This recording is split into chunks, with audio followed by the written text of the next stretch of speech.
Hey, how's it going? I'm gonna be doing gesture drawings following Marc Brunet's digital art school.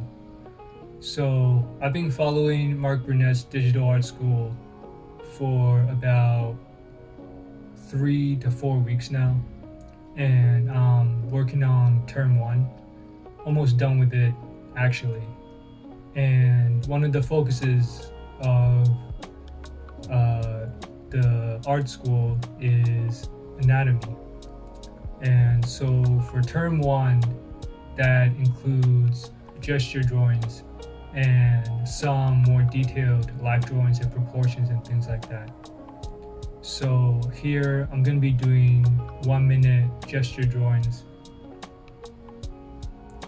There's also a part of the assignment where you do 30-second gesture drawings, and I've been doing those consistently every day also. I think I like the 1 minute gesture drawings a little bit more because you have some more time to flesh out the figure that you're drawing. With the 30-second gesture drawings, I always feel like what I have is incomplete. And I get that the purpose is not to have a complete drawing, but it just feels better to have put something together that looks like a real figure. So I think I've improved a lot in the past couple of weeks following these gesture drawing assignments. Um, my figures look a lot more loose and dynamic. Before, they just look like your typical stick figures. But right now, it just looks like you can really see the movement.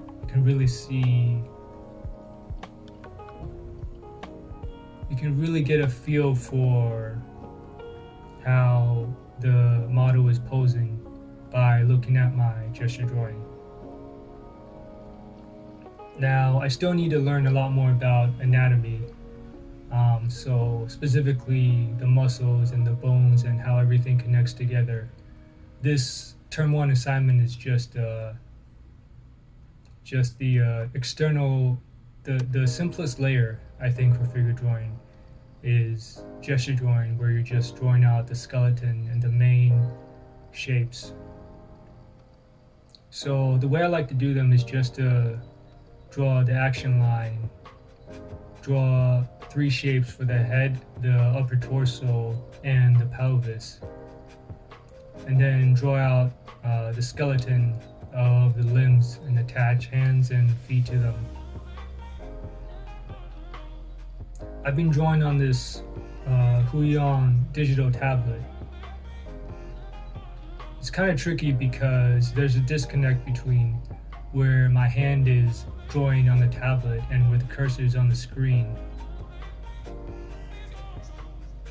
It might be a lot easier to use something like an iPad or a Samsung tablet, but I feel like using this kind of drawing tablet is probably better for my posture because I'm not looking down at the screen all the time, so I'm gonna stick with it. Plus, it's a lot cheaper. This one was I think $40 on Amazon. So I actually went to a live drawing session a couple days ago at this local studio near me. There's actually a ton of them. Well, I live in the city, so if you're not in the city, then it might be a lot harder to find them. But where I'm living at, you can always find these live drawing sessions maybe 2 3 times, maybe 4 times a week.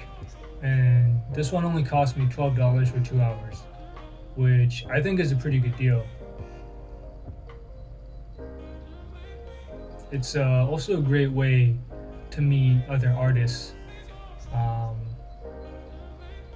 and people there use all kinds of materials. Like I always use a pen, but people use pencil, charcoal, watercolor.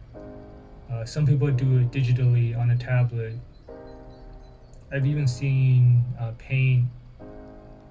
Um, so it's pretty cool to go to these things. I've actually started term 2 of digital art school too, just on the Photoshop production side of things. And I'm looking forward to the anatomy and the perspective part of term 2, where they're drawing figures in perspective. Like right here, this person's arm has some foreshortening in it, and I think that's something that adds a lot of dynamic movement to the pose. So I'll be looking forward to learning more about perspective and being able to get better at foreshortening and things like that. I'd really like to eventually be able to draw figures, interesting figures in dynamic poses just from my imagination. That's the end goal, I think. And just improving art in general. So this is the last pose. I think that this is the only one from the side, so a little different than the other ones. Also, the person's not standing. The length of the torso is something that I always have trouble with. I find that my torsos, like the one drawn here, are frequently too long. There's actually less space between the upper torso and the pelvis than you would think.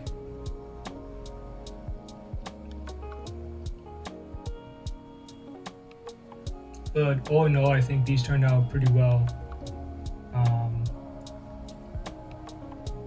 I'm going to be posting more videos about assignments from Marc Brunet's Digital Art School and doing some reviews and things like that. So make sure to follow me if you're interested.